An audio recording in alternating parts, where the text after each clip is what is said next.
어서오세요. 반갑습니다. 안녕하세요. 저는 전문직에 종사하고 있는 30대 싱글남입니다. 최근 여자 동창이 연락을 받고 나서 너무 황당하고 머리가 복잡해졌습니다. 정확히 말하면 너무 혹해서 그 제안을 받아들이고 싶는 마음이 크지만 너무나 옳지 않기에 고민이 되었습니다. 나중에는 그 이상의 대가를 받았지만 기분이 좋다기보다는 씁쓸했습니다. 그 여자는 제가 중고등학교 시절 정말로 좋아했습니다. 하지만 번번이 제 고백은 거절당했습니다. 참 그 정도 차였으면 연락을 끊고 지내는 것이 맞는 것 같은데 아직도 친구로 지내고 있습니다. 게다가 이제는 6살 딸도 있는 유부녀입니다. 그래서 이제는 미련이 남아서 연락을 한다기보다는 그냥 친구입니다. 아니 그런 줄 알았습니다. 하지만 최근 일을 겪으면서 제 마음속의 한켠에는 아직도 미련이라고 해야 할지 감정이라고 해야 할지는 모르겠으나 무언가 남아있었습니다. 그날도 운전을 하면서 퇴근을 하고 있었는데 그 여자한테서 전화가 왔습니다. 평소 같으면 씩씩한 목소리로 본인 하고 싶은 말을 하면서 대화를 했을 텐데 그날따라 유독 목소리에 힘이 없었습니다.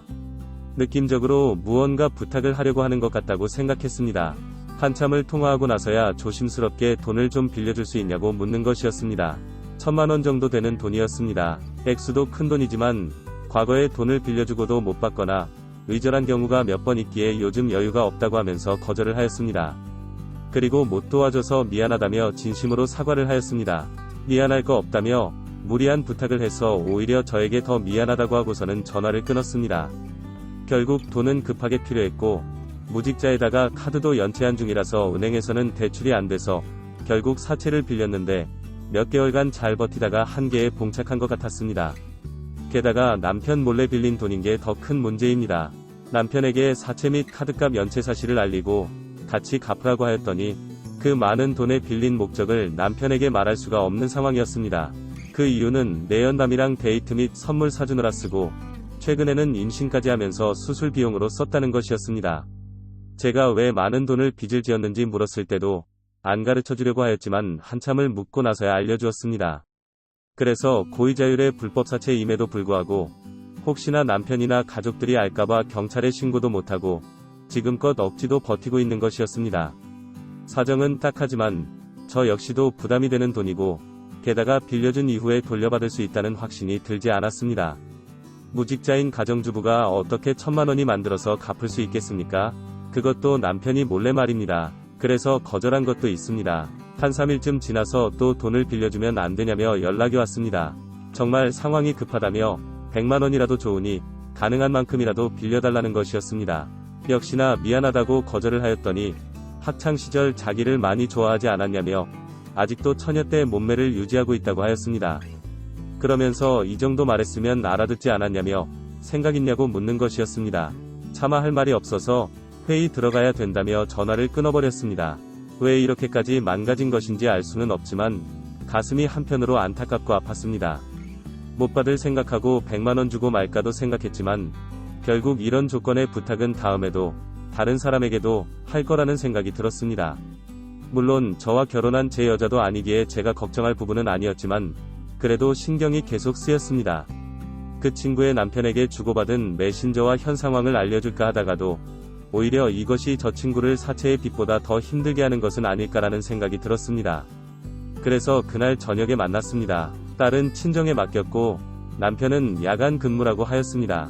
핸드폰을 반납하고 근무에 들어가기에 퇴근할 때까지는 아무 연락이 없을 거라고 하였습니다. 그러면서 걱정하지 말고 편하게 놀면 된다고 말을 하는데 참 기분이 씁쓸했습니다. 간단히 소주와 함께 저녁을 먹으면서 이야기를 들어주었습니다. 그러고 나서 안 갚아도 된다면서 100만원이 든 봉투를 주었습니다. 친구로서 도와주는 거니까 나중에 여유가 되면 갚고 상황이 여의치 않으면 꼭 안 갚아도 된다고 하였습니다. 그러면서 조심히 집에 들어가라고 하였더니 외박할 생각으로 딸도 맡기고 나왔다며 한 잔 더 마시려 가자고 하는 것이었습니다. 내일 출근도 해야 하니 가볍게 한 잔만 더 하고 헤어지자고 하면서 다른 술집으로 자리를 옮겼습니다. 조용한 룸으로 되어 있는 술집이었습니다. 어느 정도 술을 마신 후에 제 옆자리 오더니 자꾸 자기 집에 보낼 거냐고 묻는 것이었습니다. 아무런 조건도 대가도 없이 주는 돈이니까 나한테 이렇게 안 해도 된다고 여러 번 말을 하였는데도 자꾸 묻는 것이었습니다. 더 이상 이런 말도 나누고 싶지 않아서 이제 그만 먹고 집에 가자며 나왔습니다. 먼저 친구를 택시 태워서 보내고 저도 곧 대리기사님이 오셔서 집으로 갔습니다. 주차를 하고 내려서 대리기사님께 제 차 키를 받는데 친구가 택시를 타고 따라온 것이었습니다. 그러면서 여기 사냐면서 외제차도 타냐며 멋지다고 하는 것이었습니다. 얼른 다시 택시 타고 집에 가라고 하였으나 소리를 지르면 온갖 고집으로 결국 제 집에 들어왔습니다. 제 집을 구석구석 구경하더니 자기네 집보다 넓고 고급스럽다며 제 침대에 누웠습니다. 그럼 거기서 자라고 하면서 새 칫솔과 추리닝을 챙겨주고는 거실 소파에 누웠습니다. TV를 보다가 잠깐 잠이 들었는데 사람이 움직이는 인기척 소리가 들리길래 친구가 집에 가는 줄 알았습니다. 그런데 한참을 여기저기 왔다 갔다 하면서 움직이길래 실눈을 떠서 확인하였더니 집을 뒤지면서 돈이 될 만한 것들을 찾는 것 같았습니다. 뭐 하는 거냐고 화를 내었더니 말도 안 되는 변명을 늘어놓았지만 상황으로 보나 친구가 본인 가방에 챙겨 넣은 걸로 보나 훔치는 것이 확실한 상황이었습니다. 나는 끝까지 걱정하고 배려했는데 친구는 나를 그냥 돈을 구할 수 있는 상대로만 생각했다는 것에 배신감이 들었습니다. 훔친 모든 물건을 제자리에 가져다 놓고 금고에서 현금 1000만원 꺼내서 왔습니다. 보여주면서 이게 빌려가고 싶으면 옷을 벗고 최선을 다해서 성의를 보이라고 하였습니다. 날 만족시키지 못하면 아까 준 100만원도 없던 걸로 하겠다고 하였습니다. 지켜보는데 씁쓸했습니다. 그 다음날 아침에 만족스럽지 않았다며 100만원만 더 주고 가라고 하였더니 오늘은 더 잘할 수 있다며 안 간다고 하였습니다. 퇴근할 때까지 집 밖에서 기다리는 건 본인의 자유라고, 하지만 내 집에서 안 된다고 하였습니다. 어제도 훔치는 것을 보았는데 믿을 수 없다며 나가라고 하였습니다. 그날 저녁에 퇴근하고 집에 있는데 벨을 누르더군요. 그날도 저희 집에서 자고 갔습니다. 집에 다녀왔는지 근처에서 시간을 보낸 건지는 모르겠으나 그렇게 약 일주일간 밤마다 저희 집으로 찾아왔고 그때마다 최선을 다해서 성의를 보였습니다. 그렇게 총 500만원을 더 가지고 갔습니다. 너무 적지 않냐고 투덜대는 모습에 다시 한번 실망은 하였지만 이미 더 이상 친구로서의 관계는 끝이 났다고 생각하니 돈을 주는 것이 점점 더 아깝다는 생각이 들었습니다. 앞으로 돈이 필요하면 언제든지 연락하고 오라고 하면서 보냈습니다. 그리고 앞으로는 지금처럼 이렇게 많은 돈을 주지 않을 거라고 하였습니다. 알았다고 하면서 가는데 저 여자는 나라는 사람을 친구로 생각했던 적이 있었을까라는 의문도 들었습니다.